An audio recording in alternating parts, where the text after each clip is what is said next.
Welcome to गया guidance forum. My self doctor Sanjay Prasad Bhadani, +2 teacher, बोध गया हाई स्कूल। बच्चों, आज मैं आपको क्लास 10th का जो चैप्टर हमारा पर्यावरण आवर इन्वायरमेंट है उसको मैं पढ़ाने जा रहा हूँ। बच्चों, ये हम लोग का क्रैश कोर्स है और क्रैश कोर्स का मतलब होता है गागर में सागर। इसलिए बच्चों, जो परीक्षा भी माथे पर चढ़ा हुआ है, इसलिए इस चैप्टर में जो इम्पोर्टेंट पॉइंट्स जो है जिससे क्वेश्चन बराबर आएगा और एग्जामिनेशन लड़ेगा, वही क्वेश्चन मैं चैप्टर आपको क्लियर पढ़ाने जा रहा हूँ। बच्चों, शब्द है हमारा पर्यावरण। पर्यावरण शब्द जो बच्चों है इसको अंग्रेजी में इन्वायरमेंट कहते हैं। इन्वायरमेंट जो वर्ड है, इन्विरॉन जो है एक फ्रांसीसी शब्द है, उसी से ये इन्विरॉन से लिया गया है इन्वायरमेंट। पहला बात यह है बच्चों। और ये पर्यावरण दो शब्द से मिलकर बना है बच्चों। एक पर्यावरण का जो है आपको जो है एक है परि और दूसरा है आवरण। परि का मतलब होता है हमारे चारों ओर। आवरण का मतलब होता है कवरिंग। मतलब क्या हो गया कि हमारे चारों तरफ जो भी चीज़ है, हमारे चारों तरफ जो भी चीज़ है उसको हम पर्यावरण कहते हैं। और जो भी चीज़ का मतलब वो जो जैविक हो, अजैविक हो या एनीथिंग विच सराउंड्स अस, जो हमको चारों तरफ से घेरे हुए है, जहाँ हम निवास करते हैं बच्चों, उसका होता है चारों ओर से घेरे हुए, उसी का नाम हो गया बच्चों पर्यावरण। कंसेप्ट क्लियर हुआ बच्चों? पर्यावरण वह है जो कि प्रत्येक जीव के साथ जुड़ा हुआ है, प्रत्येक जीव के साथ। अब जीव कौन है साहब? चाहे पौधा हो, जानवर हो या सूक्ष्म जीव प्राणी हो, उसी को जीव कहते हैं बच्चों। जो हमारे चारों तरफ हमेशा व्याप्त होता है, जो हमारे चारों तरफ जो है हमेशा जो है रहता है, उसी को पर्यावरण कहते हैं बच्चों। दूसरा पॉइंट यह है कि जिस इन्वायरमेंट में हम रहते हैं, जिस वातावरण में हम रहते हैं, जहाँ जो चीज़ हमको चारों तरफ है, मेरे साथ मौजूद है, वो किस चीज़ को डिपेंड करेगा? वो हमारे रूप को, हमारे जीवन को और जीविता को तय करता है बच्चों। कोई जानवर जो है पोलर रीजन में रहता है, कोई समुद्र के गहराइयों में रहता है, कोई मरुस्थल में रहता है। हर का जो है रंग रूप, उसका हर चीज़ जो है अलग अलग तरह का पाया जाता है, क्योंकि उसको वातावरण के अनुसार आपको ढलना और चलना पड़ता है बच्चों। तीसरी बात यह है कि इस चैप्टर में बच्चों जो हम लोग को जो पढ़ना है, मुख्य बिंदु है बच्चों, वो है आपका पारितंत्र, दूसरा है खाद्य श्रृंखला, तीसरा है खाद्य जाल, जैविक आवर्धन, अवशिष्ट पदार्थ और चौथा है बच्चों ओजोन। ये 5-6 चीज़ जो है बच्चों इस चैप्टर में हम लोग को पढ़ना है बच्चों। इस चैप्टर में जो हम लोग को पढ़ना है बच्चों, वो 6 मुख्य बिंदु है। पहला है पारितंत्र, दूसरा है खाद्य श्रृंखला, तीसरा खाद्य जाल, जैविक आवर्धन और क्या है बच्चों अवशिष्ट पदार्थ, जो कचरे के बारे में कहते हैं, जिसमें बायोडिग्रेडेबल, नॉन बायोडिग्रेडेबल सब्सटेंसेस, जैव निम्नकरणीय, अजैव निम्नकरणीय के बारे में पढ़ना है। और चौथा जो लास्ट है पॉइंट, वो है ओजोन परत था, उसका 6 के बारे में बच्चों पढ़ना है। अब मैं आपको जो है पहला जो है जिसपे सबसे ज़्यादा क्वेश्चन जो बनता है बच्चों, वो हर साल परीक्षाओं में कोई ऐसा परीक्षा नहीं जिसे ये क्वेश्चन नहीं आता हुए ओजोन के बारे में। मैं पहले आपको ओजोन के बारे में आपको ले चलता हूँ, क्योंकि ओजोन से क्वेश्चन हर परीक्षाओं में आता है बच्चों कि ओजोन क्या है। ओजोन क्या है? ओजोन का फॉर्मूला क्या है? ओजोन का फॉर्मूला है बच्चों O3। पहली बात क्या है? ओजोन का फॉर्मूला क्या है बच्चों? O3 है। O3 का मतलब हो गया कि ये ऑक्सीजन का अपरूप है। ऑक्सीजन का जो अणु का फॉर्मूला है O2, जबकि ओजोन में कितने मॉलिक्यूल्स हैं, एटम है? ऑक्सीजन के 3 एटम है, O3 है। पहली बात। दूसरी बात क्या है? ओजोन एक गैस है। तीसरी बात, ओजोन एक कैसा गैस है? विषैली गैस है, हाईली पॉइजनस है। चौथी बात, ये दिमाग में रखना है कि ओजोन जो है हमारे वायुमंडल के किस लेयर में पाया जाता है, तो वो पाया जाता है बच्चों जो है समताप मंडल में, जो है स्ट्रेटोस्फीयर में पाया जाता है ओजोन। और हमारा जिस लेयर हम लोग ट्रोपोस्फीयर में, क्षोभ मंडल में जहाँ हम रहते हैं, यहाँ भी ओजोन पाया जाता है और समताप मंडल में भी ओजोन पाया जाता है बच्चों। क्वेश्चन पूछ दिया परीक्षा में कि ओजोन क्या है भाई? ये गैस है। किसका बना है? ऑक्सीजन का बना है। कहाँ घर इसका कहाँ है? इसका घर जो है ये ट्रोपोस्फीयर में भी रहता है और स्ट्रेटोस्फीयर में भी रहता है, क्षोभ मंडल में भी रहता है, समताप मंडल में भी रहता है। क्षोभ मंडल में जो रहता है उसको कहता है बैड ओजोन, और जो समताप मंडल में रहता है उसको कहता है गुड ओजोन। अब तुम्हारे दिमाग में होगा भाई कि गुड ओजोन और बैड ओजोन क्यों कहा गया, कारण क्या है? अगर वो स्ट्रेटोस्फीयर में है, समताप मंडल में है, तो यह ओजोन क्या करता है कि सूर्य से आने वाली पराबैंगनी किरणों को सोख लेता है, एब्जॉर्ब कर लेता है और उसको धरती पर आने नहीं देता है। बच्चों दिमाग में क्वेश्चन आएगा कि मान लिया साहब को धरती पर आ ही गया तो क्या हो जाएगा? तो अल्ट्रा वायलेट रेज जो है वो इलेक्ट्रोमैग्नेटिक रेडिएशन है, वो जो है त्वचा कैंसर, म्यूटेशन, पौधों का जो फसल का उत्पादन क्षमता को कम कर देगा, हमारे बॉडी के रेजिस्टेंस को कम कर देगा, रोग प्रतिरोध क्षमता को कम कर देगा। और क्या करेगा बच्चों? जो क्वेश्चन बराबर आता है आँख के बारे में, एक शब्द आएगा स्नो ब्लाइंडनेस।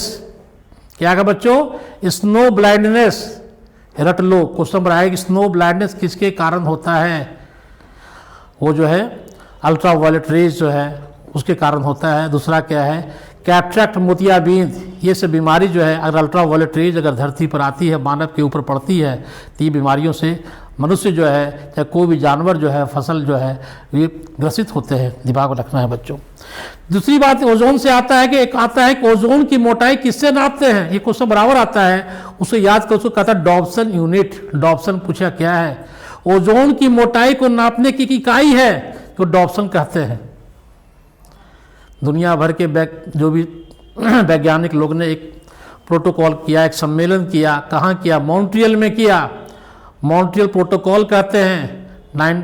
उस मॉन्ट्रियल प्रोटोकॉल में सब लोगों का ये विचार हुआ कि ओजोन को जो क्षय करता है, ओजोन की जो क्षय करता है, उसको जो लॉस करता है, उसको जो नुकसान पहुंचाता है, वह कौन सा रसायन है? ये रट लो बच्चों, उसका नाम है क्लोरोफ्लोरोकार्बन। क्लोरोफ्लोरोकार्बन ओजोन को क्षय कर देता है, उसको नुकसान पहुंचाता है, उस गैस को जो है समताप मंडल से खत्म कर रहा है। तो ये देखा गया बच्चों कि वैज्ञानिकों ने क्या देखा कि अंटार्कटिका रीजन पर, साउथ पोल के ऊपर ओजोन की मोटाई अगस्त और अक्टूबर महीना में काफ़ी पतली हो जाती है। उसको उन्होंने कहा ओजोन होल, ओजोन छिद्र। ओजोन छिद्र का मतलब बच्चों ऐसा मत लिख देना कि ओजोन में छेद पाया गया। छेद नहीं होता है बच्चों, वो क्या, ओजोन की मोटाई कम गई, उसको कहता है ओजोन होल के नाम से जाना जाता है बच्चों। तीसरी बात यह है ओजोन के बारे में बच्चों, ये जान लीजिए कि ओजोन का निर्माण कौन करता है? तो ओजोन का निर्माण अल्ट्रा वायलेट रेज ही करते हैं। हमारे वायुमंडल में जो ऑक्सीजन है, O2 है, उस ऑक्सीजन के ऊपर पढ़ चुके कि हमारे वायुमंडल में 78% जो है नाइट्रोजन है, 21% जो है ऑक्सीजन है, कार्बन डाइऑक्साइड गैस है। तो इस ऑक्सीजन के ऊपर जब अल्ट्रा वायलेट रेज की किरणें पड़ती है तो वो ऑक्सीजन मॉलिक्यूल को, अणु को तोड़ देता है। 2 ऑक्सीजन में O और O में तोड़ दिया। तो तोड़ने से क्या हुआ बच्चों? देखो दिखाया गया फोटो कि सन रेज में जो यूवी रेज हैं, ये यूवी रेज क्या किए साहब, ये ऑक्सीजन के जो अणु हैं इसको ब्रेक कर दिए। 2 एटॉमिक ऑक्सीजन कहते हैं, इसको नेसेंट ऑक्सीजन भी कहते हैं बच्चों। ये 2 ऑक्सीजन में टूट गए। ये ऑक्सीजन जो नेसेंट ऑक्सीजन है ये काफ़ी रिएक्टिव होते हैं और ये क्या करते हैं कि जो ऑक्सीजन के अणु है उससे ज्वाइन कर लिए, उससे केमिकल रिएक्शन हो गई, रासायनिक प्रतिक्रिया हुई और ओजोन का निर्माण हो गया बच्चों। ये ऑक्सीजन अणु है, ये नेसेंट ऑक्सीजन है, दोनों मिल गए और क्या बन गए? ओजोन बन गए। O3 का देख लो। तो हम क्या देख रहे हैं साहब कि उस ओजोन के निर्माण में कौन मदद कर रहा है? यूवी रेज मदद कर रहा है। ओजोन के निर्माण में यूवी रेज सन से आने वाली अल्ट्रा वायलेट किरणें मदद कर रही हैं। इनके मदद से ये बनता है और जब ओजोन बन जाता है तब ये ओजोन यूवी को कहता है कि प्रभु आप चले जाइए, अब धरती पर मत आइए। ये भस्मासुर हो गया बच्चों कि जिसने बनाया उसी को रोका। क्यों रोका? क्योंकि कहा कि भैया यूवी रेज अगर धरती पर आएंगी तब मानव में जो है शरीर पर त्वचा कैंसर, त्वचा संबंधी रोग, म्यूटेशन, फसल का जो है उत्पादन, मोतियाबिंद, कैटरैक्ट, ये सब बीमारियां हो जाएगी बच्चों। और वर्ल्ड ओजोन डे, कभी का क्वेश्चन आ गया था 10th के परीक्षा में कि वर्ल्ड ओजोन दिवस कब मनाया था? 16 सितंबर को वर्ल्ड ओजोन डे मनाया जाता है। आपको मैंने कहा कि भाई क्षोभ मंडल जहाँ हम लोग निवास करते हैं, यहाँ का जो ओजोन है इसको विषैली गैस कहता है, ये बैड ओजोन है। बैड ओजोन क्यों कहते हैं? क्योंकि ये ग्रीन हाउस गैस है। ग्रीन हाउस गैस किसको कहते हैं? जो सूर्य से आने वाली किरणों को आने तो देता है, लेकिन जब ये किरणें धरती से टकरा के वापस जाती हैं उसको वो पकड़ लेता है और फिर वापस उस तरंग को धरती पर डाल देता है, तो उससे क्या धरती का वातावरण जो है गर्म हो जाता है, जिस प्रभाव को ग्रीन हाउस गैस कहते हैं। Ozone is a green house gas भी है बच्चों, हाईली पॉइजनस है, पंजेंट है बच्चों। अब आपका जो चैप्टर है बच्चों ओजोन का फॉर्मेशन कैसे हो गया ये आपको मैंने बता दिया। अब सेकंड जो चैप्टर है बच्चों आपको जो हम लोग को पढ़ना है वो है कि आपको जो है जैव आवर्धन के बारे में, कि जैव आवर्धन क्या है। ये क्वेश्चन बराबर आता है कि जैव आवर्धन क्या है बच्चों, ये मैं आपको समझा देता हूं, समझ लो। जैव आवर्धन क्या है? जैव आवर्धन क्या है बच्चों कि आजकल जो है संसार में जो है जो ग्रीन रिवॉल्यूशन जब हुआ तो ग्रीन रिवॉल्यूशन के कारण क्या हुआ कि हमारा धरती पर जो है बहुत ज़्यादा आपको पेस्टिसाइड, फर्टिलाइजर, खाद का बहुत उपयोग होने लगा, बहुत से रसायन का उपयोग होने लगा। उन रसायन में कौन सा रसायन जो है वो रसायन जब खेतों में रसायन का प्रयोग, पेस्टिसाइड, फर्टिलाइजर, खाद है जो रसायन का उपयोग होने लगा, इंसेक्टिसाइड, पेस्टिसाइड सब यूज होने लगे, तो बहुत से रसायन केमिकल उसमें ऐसे हैं जिनको पेड़ ने उसको ग्रहण कर लिया। ये जो रसायन थे ये नॉन बायोडिग्रेडेबल थे, जिनका हमारी कोशिका, पौधों की कोशिका उसको जो है न तोड़ सका, न अपने शरीर से बाहर निकाल सका, बल्कि वो कोशिकाओं में जमा होना शुरू हो गया। ऐसा देखा गया बच्चों की जो डीडीटी है, जो मरकरी है, ये दो ऐसे रसायन जो हम लोग को पढ़ना है, इनका जो है जैव आवर्धन, जैव मतलब हो गया लिविंग ऑर्गेनिजम्स के, आवर्धन मतलब मैग्निफिकेशन, वो संचित होने शुरू हो गए। ये रसायन डीडीटी और मरकरी हमारी कोशिका जो है उसमें ये पावर नहीं है, ये शक्ति नहीं है, इन रसायन को वो कोशिका से बाहर उत्सर्जित कर दे, निकाल दे, या उनको मेटाबोलाइज कर दे, या उनको उपयोग कर ले। ऐसा कोई सिस्टम हमारा सेल में नहीं है। तो हुआ क्या कि डीडीटी और मरकरी जो है धीरे धीरे धीरे जो है हमारे शरीर में जो है जमा, जैसे आपको ये फोटो दिखाया गया कि ये जो पौधा है, ये पौधा जो है, ये पौधे जो हैं ये क्या किए कि डीडीटी और किसको साहब, मरकरी को अवशोषित कर लिए। अवशोषित करने के बाद जब इस तालाब में जब इसको जो है फाइटोप्लैंक्टन कहता है, फिर ये हो गया जू प्लैंक्टन हुआ बच्चों, छोटी मछली, बड़ी मछली को ये खाया साहब। इधर हम क्या देख रहे हैं कि जो हमारा फसल है इसमें डीडीटी और मरकरी का जब जमाव हो गया, जो नॉन बायोडिग्रेडेबल है, अजैव निम्नकरणीय है, नॉन बायोडिग्रेडेबल सब्सटेंसेज हैं डीडीटी और मरकरी, वो जो है इसके शरीर में जमा हो गए। ये पौधा को जब टिड्डा खाया, टिड्डा के शरीर में जमा हो गया, टिड्डा को जब ये मेढक खाया, मेढक के शरीर में जमा हो गया, मेढक को जब सांप खाया, सांप के शरीर में हो गया, और अल्टीमेटली जो है ये जो है बाज है, बाज ने जब सांप को खाया तो वो डीडीटी और मरकरी का कंसंट्रेशन सबसे ज़्यादा यहाँ जमा हो गया। क्योंकि जो डीडीटी और मरकरी हैं ये ऐसे रसायन हैं जिनको हमारी कोशिका न तो यूज कर सकी, न हमारे बॉडी से निकाल सकी, न मेटाबोलाइज कर पाई, न एक्सक्रीट कर पाई, बल्कि हमारी कोशिकाओं में वो जमा होना शुरू हो गया। तो जमा होने उनसे क्या हुआ कि उनका आवर्धन, उनका मैग्निफिकेशन, उनका कंसंट्रेशन बढ़ते चला गया।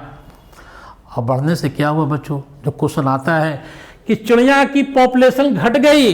क्यों घट गई? क्योंकि ये केमिकल चिड़िया के जो अंडे होते हैं कैल्शियम मेटाबॉलिज्म में प्रभाव डाल दिए, और प्रभाव डालने से क्या हुआ कि चिड़िया का जो अंडे जो है पूरा डेवलप नहीं कर पाते थे, उनकी जो आवरण था कैल्शियम का बना हुआ कवच जो था वो कमज़ोर हो गए, और समय से पहले वो टूट जाते थे। तब जो है चिड़िया की आबादी धीरे धीरे घटना शुरू हुई। क्वेश्चन बराबर पूछता है आपसे, क्वेश्चन आता है, ये कंसेप्ट आपका क्लियर करिए। कहता है कि जब कोई हानिकारक रसायन जैसे डीडीटी और मरकरी किसी खाद्य श्रृंखला में प्रवेश करते हैं तो उसका कंसंट्रेशन धीरे धीरे हर पोषी स्तर में बढ़ता चला जाता है। इसे क्या कहते हैं? जैव आवर्धन कहते हैं। इसको ना हमारा शरीर एक्सक्रीट कर पाया, न मेटाबोलाइज कर पाया, और धीरे धीरे हमारे शरीर में क्या हुआ बच्चों? जमा हो गया। क्वेश्चन पूछेगा कि सबसे ज्यादा जैव आवर्धन कहाँ है? तो ऊपर वाले, सबसे ऊपर वाले जो है पोषी स्तर हैं, इनमें सबसे ज़्यादा हो गया है। चिड़िया की आबादी घटने लगी बच्चों। कंसेप्ट आपका क्लियर हो गया। तीसरा जो है बच्चों, आप लोग को जो है, एक है खाद्य जाल के बारे में, और दूसरा एक है फूड चेन। फूड चेन मतलब हो गया कड़ी, फूड चेन, आहार श्रृंखला। श्रृंखला मतलब हो गया चेन, कौन किसको खाता है। तो बच्चों ये बहुत हल्का चैप्टर है, बहुत खाली समझने की चीज़ है कि भाई दुनिया में जो भोजन बनाता है, भोजन कौन बनाया साहब? पेड़ पौधे बनाए। हरे पौधे में क्या है साहब? क्लोरोफिल है, क्लोरोप्लास्ट है।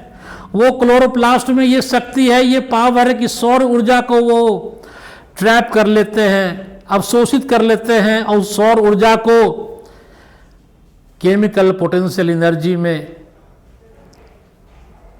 कन्वर्ट कर देते हैं। काइनेटिक ऊर्जा को, रेडिएंट एनर्जी को केमिकल पोटेंशियल एनर्जी में, रासायनिक ऊर्जा में कन्वर्ट करके भोजन में संचित कर देते हैं। और हम लोग जब, तो वो जो पेड़ पौधे हो गए, वो सूर्य के प्रकाश, वातावरण से कार्बन डाइऑक्साइड और मिट्टी से पानी को लेकर के क्या बनाए? भोजन बनाए। और क्या दिए? ऑक्सीजन दिए। तो ये भोजन और ये ऑक्सीजन, ये भोजन और ऑक्सीजन जो मनुष्य के लिए, सारे जीव जंतु के लिए निहायत जरूरी, क्योंकि हम लोग परपोषी हैं, हम लोग अपना भोजन खुद नहीं बना सकते हैं। तो इस भोजन को किसने खाया? टिड्डा ने खाया। इस टिड्डा को किसने खाया? बेंग ने खाया। बेंग को किसने खाया? सांप ने खाया। सांप को ये बाज ने खाया। तो हम क्या देख रहे हैं कि ये जो है कि भोजन का कैसे लोग इसको ये खाते हैं, इसको ये खाते हैं, इसको ये खाते हैं। एक चेन बन गया, एक श्रृंखला बन गई। इसी श्रृंखला को क्या कहा गया साहब? इसी श्रृंखला को कहा गया आहार श्रृंखला। किसी जीवधारी को, किसी अन्य जीवधारी को, ये जीवधारी है, ये भी जीवधारी, सब जीवधारी हैं। किसी जीवधारी को अन्य जीवधारी खाते हैं। काहे खाते हैं? भोजन के लिए खाते हैं। भोजन खाने से क्या मिलता है? ऊर्जा मिलती है और ताकत मिलती है। तो ये जो श्रृंखला जो बनी, इसी को कहता है आहार श्रृंखला। प्रश्न आपको पूछेगा वन के बारे में, तालाब के बारे में और घास के मैदान के बारे में, बराबर क्वेश्चन आता है। 5 नंबर का क्वेश्चन आपको दे देगा परीक्षा में कि तालाब के आहार श्रृंखला को लिखिए। तो ये फोटो दिमाग में रखिएगा बच्चों, फोटो से आपको कंसेप्ट क्लियर हो जाएगा। ये जो तालाब में या पोखरा में या नदी में या समुंदर में, जो इसको कहता है फाइटोप्लैंक्टन। क्या कहता है बच्चों? फाइटोप्लैंक्टन है शैवाल। इसको कौन खाया? जू प्लैंक्टन खाया।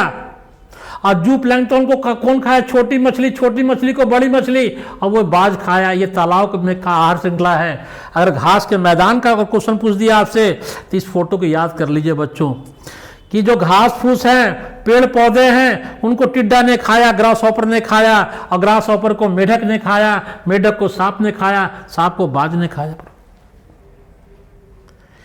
ये घास के मैदान की आहार श्रृंखला है। अगर परीक्षा में वन के बारे में पूछ दे, जंगल के बारे में पूछ दे, तो वहाँ का जो पेड़ पौधे हैं, इनको शाकाहारी जानवर खाते हैं।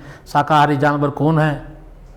गाय, भैंस, भेड़, बकरी, हिरन, ये जो है शाकाहारी जानवर हैं। ये शाकाहारी जानवर को कौन खाएगा साहब? बाघ है, शेर है, चीता है, ये खाते हैं। तो ये वन का आहार श्रृंखला है बच्चों। ये जो है प्रकृति में विभिन्न स्तरों पर जो आहार श्रृंखलाएं पाई जाती है, इसके बारे में क्वेश्चन आता है बच्चों।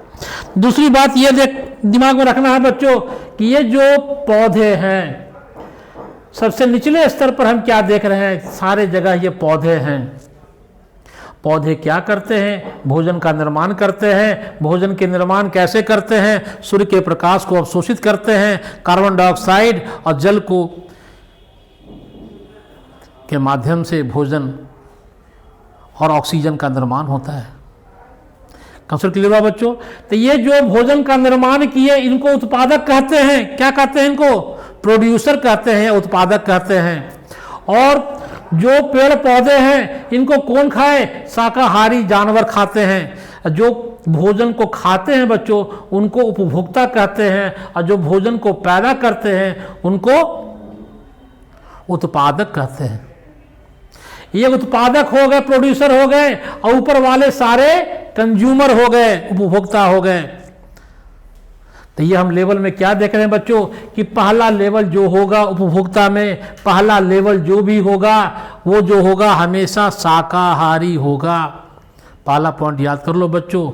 उपभोक्ता में प्राथमिक उपभोक्ता, द्वितीय उपभोक्ता, तृतीय उपभोक्ता, चतुर्थ उपभोक्ता। पहला पॉइंट बच्चों, हम क्या देख रहे हैं कि प्राथमिक उपभोक्ता जो भी होगा, पहला सबसे नीचे कौन होगा? सबसे नीचे उत्पादक होंगे, प्रोड्यूसर होंगे। प्रोड्यूसर कौन होंगे? हरे पेड़ पौधे होंगे। और प्रोड्यूसर को जो है, उत्पादक को कौन खाएंगे? कंज्यूमर खाएंगे। उपभोक्ता है कौन होंगे साहब? शाकाहारी जानवर होंगे। तो याद कर लो बच्चों, प्रथम उपभोक्ता जब भी होंगे वो शाकाहारी जानवर होंगे, और उसके ऊपर जो होंगे वो मांसाहारी होंगे। क्या होंगे? मांसाहारी होंगे। द्वितीय तृतीय चतुर्थ जो होंगे ये मांसाहारी होंगे बच्चों। कंसेप्ट क्लियर हो गया आपको? तो इनको हम लोग क्या कहे? नीचे वाले को, नीचे वाले को हम लोग कहे आपको पौधा जो हो गए ये उत्पादक हो गए, ये प्राथमिक उपभोक्ता हो गए, द्वितीय उपभोक्ता, तृतीय उपभोक्ता, ये चतुर्थ उपभोक्ता हो गए बच्चों।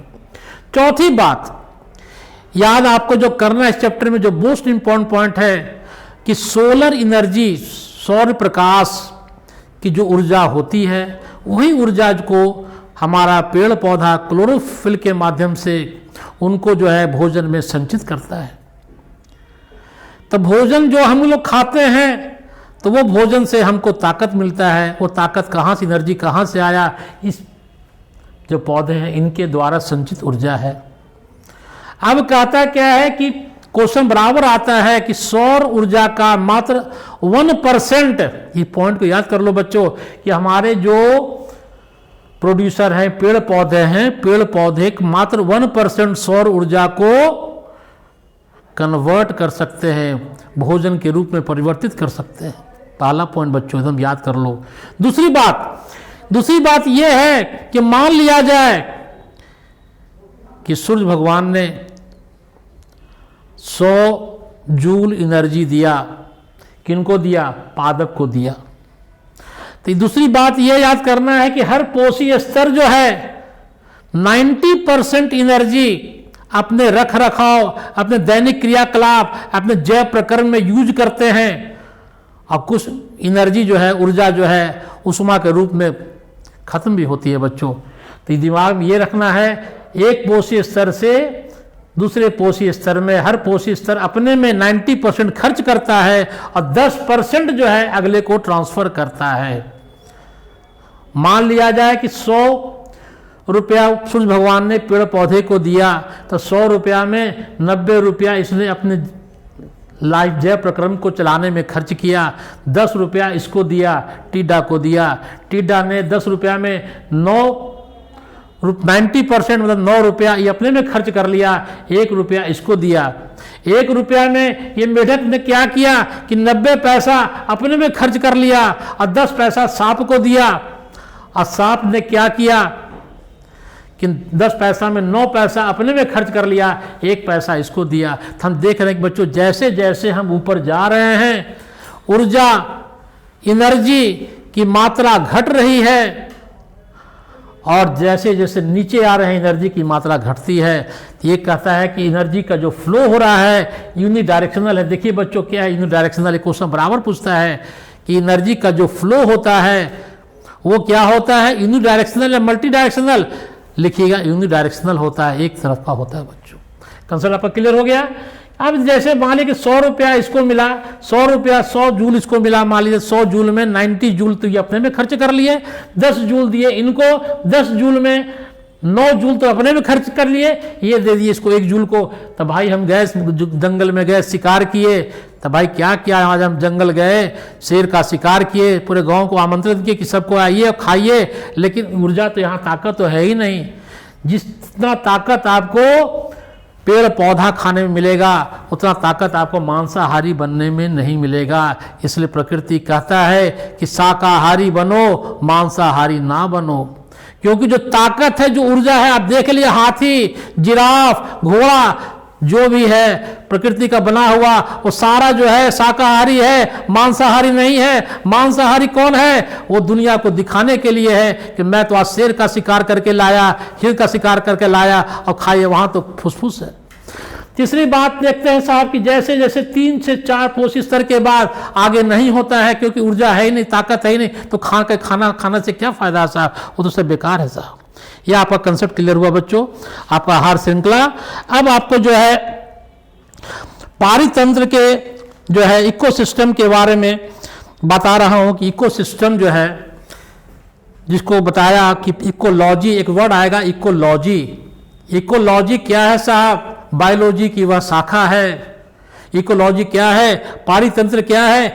बायोलॉजी की वह शाखा जिसमें जो सजीवों का जो जैविक घटक का अजैविक के साथ क्या संबंध है। आप सोचिए मन में कि जैसे पेड़ पौधे, भाई हम मनुष्य हैं, हम कहें कि भाई हमको अजीब से क्या मतलब है, हमको दूसरे से क्या मतलब, हमको अपने आप में हम काबिल हैं। क्या काबिल हो साहब? आपको जिंदा रहने के लिए ऑक्सीजन चाहिए, ऑक्सीजन अजैविक घटक है। सोचिए साहब, पानी चाहिए तो जो हवा पानी, इसके बिना कोई जीवन रह सकता है? सूर्य पौधों को भोजन बनाने के लिए सौर ऊर्जा चाहिए, हवा चाहिए, पानी चाहिए। ये नहीं रहेगा तो कोई जीव रह सकता है इस धरती पर? नहीं रह सकता है साहब, कहानी खत्म हो जाएगा। तो कहता है परितंत्र क्या है? किसी स्वचालित समुदाय में, वर्ड लिख लो इसको, किसी स्वचालित समुदाय में जैविक और अजैविक घटकों के बीच परस्पर निर्भरता को क्या कहते हैं? पारितंत्र कहते हैं। ये पारितंत्र 2 तरह का होता है, एक नेचुरल होता है, एक कृत्रिम होता है। एक भगवान ने बनाया, एक हम मनुष्यों ने बनाया। ये क्वेश्चन बराबर आता है कि कृत्रिम पारितंत्र का कोई उदाहरण बताइए। 4 एग्जाम्पल देगा, खोजने कहेगा, तो याद कर लो बच्चों कि जो कृत्रिम पारितंत्र होता है उसमें खेत है, बगीचा है, एक्वेरियम। बहुत लोग घर में जो है मछली वाला जो है एक्वेरियम रखते हैं, मछली पालते हैं, वो एक्वेरियम कहते हैं उसको कहते हैं जलीय जीवशाला कहते हैं। उद्यान हो गया, खेत हो गया, बगीचा हो गया, एक कृत्रिम पारितंत्र के एग्जाम्पल हैं। जबकि जो प्राकृतिक पारितंत्र के 2 एग्जाम्पल, एक जलीय हो गए, एक स्थलीय हो गए। जलीय में क्या है साहब? जल में 2 तरह के जल हैं, एक है मीठा पानी, एक है खारा पानी। तो मीठा पानी को फ्रेश वाटर और खारा पानी को मेराइन वाटर कहते हैं, जिसका पानी नमकीन होता है। ये जलीय जो हो गया आपका पारितंत्र हो गया। स्थलीय में क्या भी पढ़ाया आपको, जो है आपका घास के मैदान हो गए, वन हो गए, जंगल हो गए, मरुस्थल हो गए, ये आपके स्थलीय पारितंत्र के एग्जाम्पल हैं बच्चों। अब आपको जो पारितंत्र के घटक से क्वेश्चन बराबर आएगा कि पारितंत्र के घटक कौन कौन से हैं? तो घटक 2 घटक हैं, जैविक और अजैविक। जैविक में कौन है साहब? 3 हैं, उत्पादक हैं, उपभोक्ता हैं, और तीसरा जो है अपघटक है, या इसको अपमार्जक भी कहते हैं बच्चों। पारितंत्र के 2 घटक हैं, एक घटक है जैविक, एक है अजैविक। जैविक में कौन है साहब? उत्पादक, हरे पेड़ पौधे। उपभोक्ता, जो भोजन को खाते हैं, जो उपभोक्ता होते हैं उसको हेटेरोट्रॉप्स कहते हैं। जो उत्पादक होते हैं उसको स्वपोषी कहते हैं। स्वपोषी, प्रश्न पूछ दिया कि स्वपोषी और परपोषी में क्या अंतर है? जो अपना भोजन खुद बनावे उसको स्वपोषी कहते हैं, पेड़ पौधे, और जो अपने भोजन के लिए पेड़ पौधों पर निर्भर करे उसको परपोषी कहते हैं, जैसे हम लोग उपभोक्ता हो गए। उपभोक्ता के बाद जो है उपभोक्ता में भी कैटेगरी है, पहला है प्राथमिक उपभोक्ता, द्वितीय उपभोक्ता, तृतीय उपभोक्ता और चतुर्थ उपभोक्ता है बच्चों। प्राथमिक उपभोक्ता जब भी होंगे वो शाकाहारी ही होंगे, इस पॉइंट को नोट कर लो बच्चों। तीसरी बात क्या है कि जो अपघटक है जिसको अपमार्जक कहते हैं, या अपघटक या अपमार्जक कौन है साहब? केचुआ हो गया, बैक्टीरिया हो गया, जो जीवाणु कहते हैं, फंगाई हो गया, कवक हो गया, इसको अपघटक या अपमार्जक कहते हैं। ये क्या करते हैं कि जीव जब मरते हैं तो उनके जो कार्बनिक पदार्थ हैं उनको अकार्बनिक पदार्थ में तोड़ देते हैं, ब्रेक डाउन कर देते हैं, मट्टी में मिला देते हैं कि मट्टी से फिर पेड़ पौधे उस अकार्बनिक पदार्थ को फिर दोबारा लेकर के फिर अपने साइकिल, बायो जियो केमिकल साइकिल में वो फिर चलते हैं बच्चों। तो कंसेप्ट क्लियर कर लिया आप लोग कि जो पारितंत्र के दो घटक हो गए, एक जैविक और दूसरा अजैविक। जैविक में कितने हो गए? 3 हो गए। उपभोक्ता पहला आ गया उत्पादक, प्रोड्यूसर जिसको कहते हैं, हरे पेड़ पौधे। दूसरा उपभोक्ता, और तीसरा क्या हो गया बच्चों? अब घटक या अपमार्जक, जिसके अंदर आपको आ गया केचुआ, बैक्टीरिया या कवक आ गए। ये करते क्या हैं? ये जो है ऑर्गेनिक कार्बनिक पदार्थ को अकार्बनिक पदार्थ में तोड़ करके मट्टी में मिला दिए, मट्टी में डाल दिए, और इसको कहता है कि हम लोग जो अब घटक या जिसको डिकम्पोजर भी कहते हैं, जो हमारे धरती को साफ भी करते हैं। ये नगर निगम का काम करते हैं, नेचुरल क्लीनर हैं, हमारे इन्वायरमेंट को क्लीन करते हैं। आप देखते होंगे कि कहीं पर कोई जानवर मर गया, कुछ दिन के बाद आप जब फिर देखिएगा जाकर के वहाँ पर कि कुछ नज़र नहीं आया, खाली मट्टी आपको नजर आएगा। कहाँ चले गए साहब? वही अब घटक जो है इसको जो है कार्बनिक पदार्थ में कन्वर्ट करके जहाँ जिसको जाना कुछ मट्टी में कुछ वायुमंडल में मिला दिए। अजैव घटक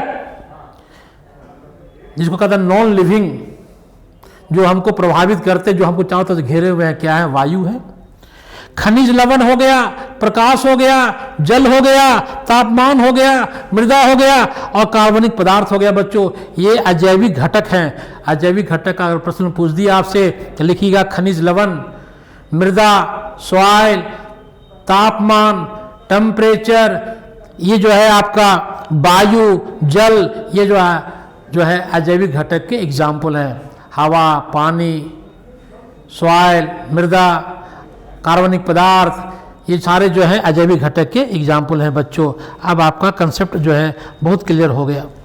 अब आता है खाद्य जाल। खाद्य जाल में जो फॉर्मूला है बच्चों, दिमाग में ये रखना कि खाने के दुनिया में हर कोई फ्री है।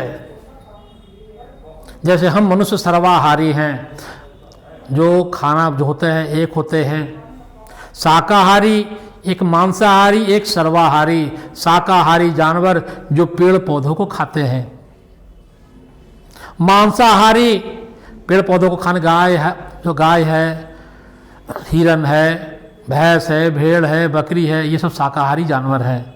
हर्बीवोरस एनिमल कहते हैं। कार्निवोरस जो मीट को खाते हैं, फ्लेश को खाते हैं, शेर है, चीता है, बाघ है, ये सब जो है बच्चों क्या है? आपका कार्निवोरस एनिमल है। और हम मनुष्य क्या हैं? ओमनीवोरस हैं, सर्वाहारी हैं। खाने के दुनिया में हर कोई फ्री है, जिसको जो मिलेगा।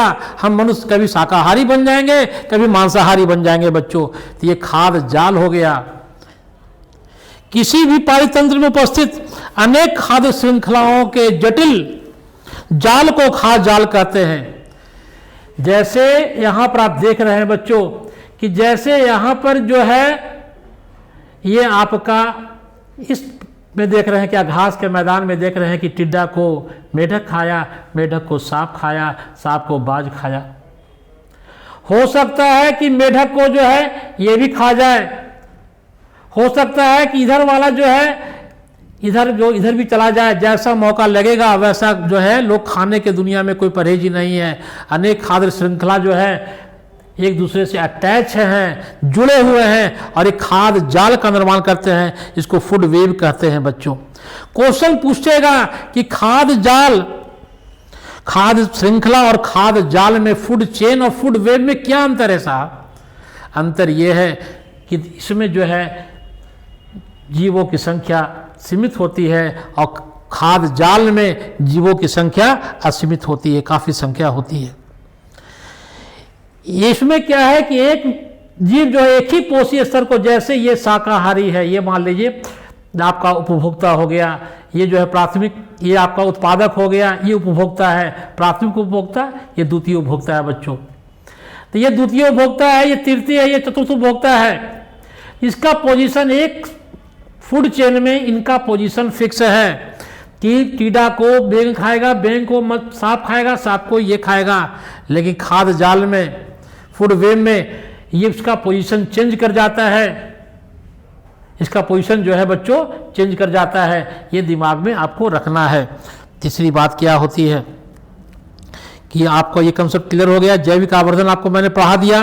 अवशिष्ट पदार्थ के बारे में आइए। अवशिष्ट पदार्थ में क्या हुआ कि बेकार की चीजें, अनुपयोगी बेकार की चीज जिसको हम फेंक देते हैं उसको अवशिष्ट पदार्थ कहते हैं। अवशिष्ट पदार्थ दो तरह के होता है, जैव निम्न करणीय और अजैव निम्न करणीय, अंग्रेजी में कहते हैं बायोडिग्रेडेबल सब्सटेंस। बायो मतलब हो गया बायो मतलब क्या हुआ, लिविंग थिंग। डिग्रेडेबल मतलब क्या हुआ, डिग्रेडेशन, तोड़ना, ब्रेक डाउन करना। अगर किसी चीज का जो डिग्रेडेशन है, तोड़ने की क्रिया को कौन हेल्प कर रहा है, बायोलॉजिकल प्रोसेस के द्वारा हो रहा है। जीवों के द्वारा किसी चीज को तोड़ दिया जा रहा है, उसको कहता है जैविक, क्या कहता है, बायोडिग्रेडेबल सब्सटेंस। और दूसरा है कि कोई सब्सटेंस ऐसा है, कोई पदार्थ ऐसा है जिसको हमारा बायोलॉजिकल सिस्टम, हमारे जीव, बैक्टीरिया, फंगस, कवक जिसको कहते हैं, केचुआ कहते हैं, उसको तोड़ ना पावे।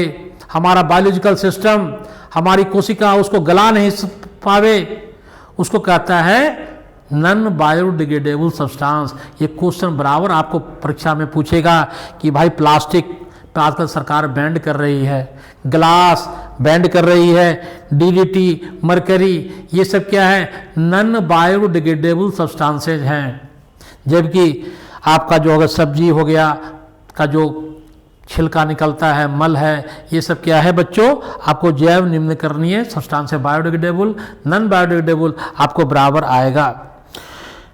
बायोडिग्रेडेबल जैव निम्न करणीय में क्या हुआ कि जो जीवाणुओं द्वारा, जो जीवाणु के द्वारा, जीवाणु मतलब बैक्टीरिया के द्वारा या प्राकृतिक कारणों के द्वारा, बायोलॉजिकल प्रोसेस के द्वारा विघटित होकर, तोड़कर सरल उपयोगी पदार्थ में बदल दिए जाते हैं, उसको क्या कहेगा, जैव निम्न करणीय।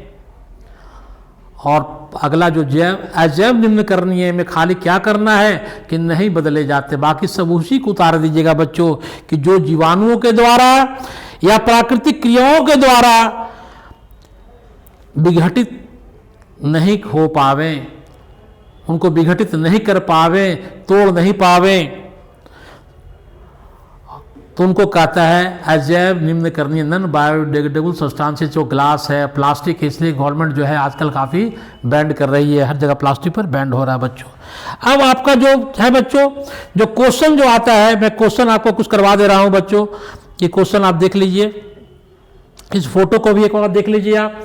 ये नीचे में जो है ये जो पिरामिड होता है, तो पिरामिड ऑफ एनर्जी, हमेशा क्वेश्चन आएगा कि पिरामिड ऑफ एनर्जी में, पिरामिड ऑफ एनर्जी, इस पिरामिड में कहता है कि नीचे में संख्या ज़्यादा होती है, जैसे जैसे ऊपर जाते हैं संख्या कम होती है। नीचे वाला प्रथम पोषी स्तर पर जो है आपका उत्पादक रहेगा, द्वितीय पोषक स्तर प्राथमिक उपभोक्ता रहेगा जो हमेशा शाकाहारी रहेगा, और द्वितीय और तृतीय उपभोक्ता पर जो है आपका जो है कार्निवोरस या मांसाहारी या सर्वाहारी जंतु आते हैं बच्चों। ये आप भटक का फोटो दिया गया है, ये आपको इधर फोटो दिखाया गया है कि इकोलॉजिकल पिरामिड में ये पेड़ पौधे हैं, पेड़ पौधों को उत्पादक कहता है, और ये शाकाहारी जानवर इनको प्राथमिक उपभोक्ता कहता है, इनको जो खाते हैं सांप वगैरह इनको जो है द्वितीय उपभोक्ता कहता है, उनको जो बात करते हैं तृतीय उपभोक्ता कहते हैं बच्चों। कंसेप्ट आपका क्लियर हो गया बच्चों।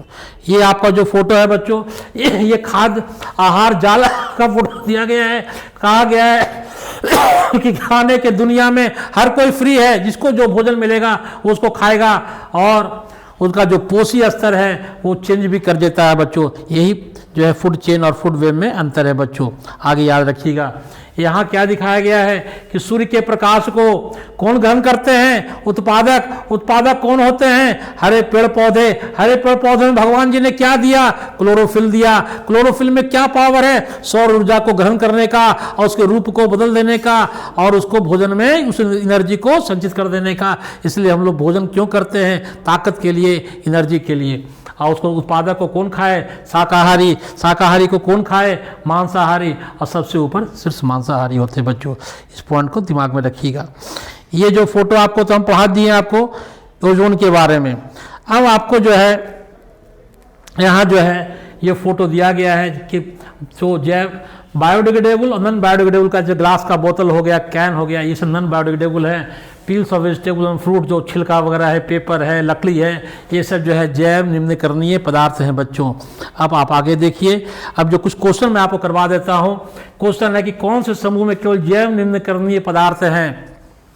इसमें जो है आपको देखिए इसमें पहले जैव निम्नकरणीय पदार्थ पूछा है, तो क्वेश्चन पहले खोजिए कि कौन सा जैव निम्नकरणीय अनिम्नकरणीय है, नॉन बायोडिग्रेडेबल कौन कौन से हैं। तो पहला इसमें देखिए साहब, आप क्या देख रहे हैं कि 2 हो गए।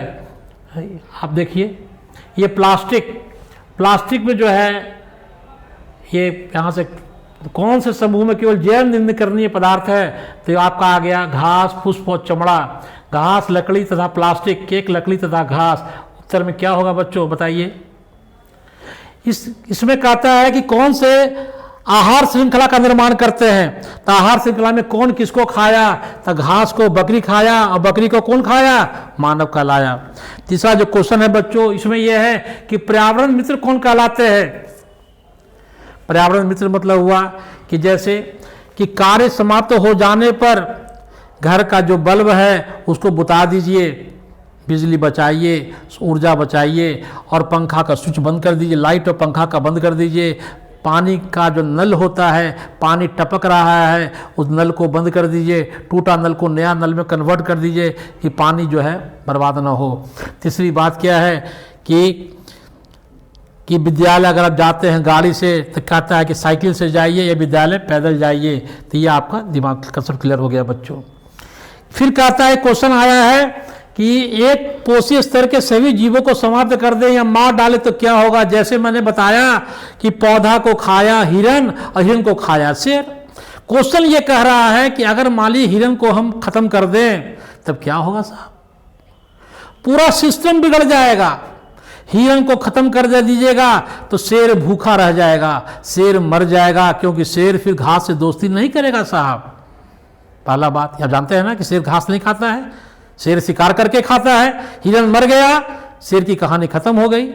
अब क्या, हिरन मर गया तो घास को जो है, घास जो बढ़ रही है उसकी आबादी बढ़ जाएगी, ये क्या है, इकोलॉजिकल अनबैलेंस हो जाएगा। वही कहता है प्रकृति विकास एक दूसरे से जुड़ी हुई है, सारे खाद्य श्रृंखलाएं जो है क्या है कि जुड़ी हुई है। अगर हम शेर को हटा दें तो घास चरने वाले हिरन की संख्या बहुत बढ़ जाएगी, और जब बढ़ेगी तो उनकी बड़ी जनसंख्या घास और वनस्पति को खत्म कर देगी, और वह स्थान क्या होगा, रेगिस्तान बन जाएगा। अब क्या है कि किसी पोषी स्तर के सभी सदस्यों को हटाने का प्रभाव विभिन्न पोषी स्तरों के लिए अलग अलग होगा। क्या किसी पोषी स्तर के जीवों को प्रतंत्र को प्रभावित किए बिना हटाया संभव है? ये आप, हाँ, पोषी स्तर के सभी जीवों को हटाने का प्रभाव अलग अलग पोषी स्तरों के लिए अलग अलग होता है। यदि उत्पादक मर जाएंगे, अगर उत्पादक जो पेड़ पौधे हैं वही अगर मर गए तो परिस्थिति प्राथमिक उपभोक्ताओं की मौत और प्रवाह के कारण बन जाएगी। तो प्राथमिक उपभोक्ता क्या खाएंगे साहब, क्योंकि सारा सिस्टम डिपेंडेंट है, एक दूसरे से कड़ी जुड़ा हुआ है। आधार श्रृंखला में हर कड़ी जो है जुड़ा हुआ है साहब। जैव आवर्धन क्या है? जैव आवर्धन मैंने आपको पढ़ाया कि जो रासायनिक, जो विषैले और हानिकारक रसायनों का खाद्य श्रृंखला में प्रवेश होकर, विषैले और हानिकारक रसायनों का खाद्य श्रृंखला में प्रवेश होकर पोषी स्तर में जमा हो जाना, बढ़ जाना, उसी को जैविक आवर्धन कहते हैं। इसको बायोलॉजी में बायोलॉजिकल मैग्निफिकेशन कहते हैं, बायो मैग्निफिकेशन कहते हैं। ऐसा क्यों होता है साहब? क्योंकि जो रसायन हैं इनका हमारी कोशिका न हमारे शरीर से बाहर निकाल पाती है, न उसको मेटाबोलाइज कर पाती है, न यूज करेगी, न उसको निकाल पाएगी, बल्कि हमारे कोशिका में जमा होते चली जाएगी, जिसका प्रभाव जो है दुष्प्रभाव पड़ता है। फिर आपको आगे अगला जो क्वेश्चन है बच्चों, ये है आपका, हमारे द्वारा उत्पादित जैव अनिर्णीय कचरे की कौन कौन सी समस्याएं उत्पन्न होती है साहब? तो क्या है साहब कि आप जो है जो भी जैव, जो आपका कहने का मतलब हुआ कि जो प्लास्टिक है, शीशा है, आपका काफ़ी यूज करिएगा तो उसका क्या दुष्प्रभाव पड़ेगा उसके बारे में बोल रहा है। कि जैविक आवर्धन को बढ़ाता है, पर्यावरण प्रदूषित होता है। क्योंकि प्रदूषित होगा? क्योंकि उनका विघटन हो ही नहीं रहा है। विघटन करने की शक्ति और सामर्थ्य हमारे जीवों में, बैक्टीरिया में, कवक में और हमारे प्राकृतिक संसाधनों में ऐसी कोई व्यवस्था है ही नहीं कि उनको जो है वो विघटित कर सके। जो हानिकारक रसायन बचता है वो मट्टी में जाकर के मट्टी की सॉइल फर्टिलिटी को भी खराब कर देता है। उसके पीएच की गड़बड़ी हो जाती है। मट्टी चाहे एसिड हो जाएगा, अल्कलाइन हो जाएगा, और उससे क्या होगा, फसल के उत्पादन पर खराब असर पड़ेगा बच्चों। अब आपको जो है अगर सारा कचरा जैव निम्नकरणीय हो तो इसका क्या कोई प्रभाव पड़ेगा? हाँ साहब, अगर सारा कचरा जैव निम्नकरणीय हो, बायोडिग्रेडेबल हो जाए तब क्या हो जाएगा? अगर जैव निम्नकरणीय बायोडिग्रेडेबल की मात्रा बढ़ जाएगी तो इसका कुछ बैड इफेक्ट भी है। क्या है साहब? क्या आप देखते हैं कि कहीं पर जो है बहुत सा कूड़ा कचरा जो है घर में जमा हो गया तो उससे क्या विषैले गैस निकलते हैं जो हमारे फेफड़ों को संक्रमित करते हैं, और बहुत मक्खी मच्छर वहां पर पैदा हो जाते हैं जो बहुत से बीमारियों को फैलाते हैं बच्चों। ये दिमाग में कंसेप्ट आप रखिएगा।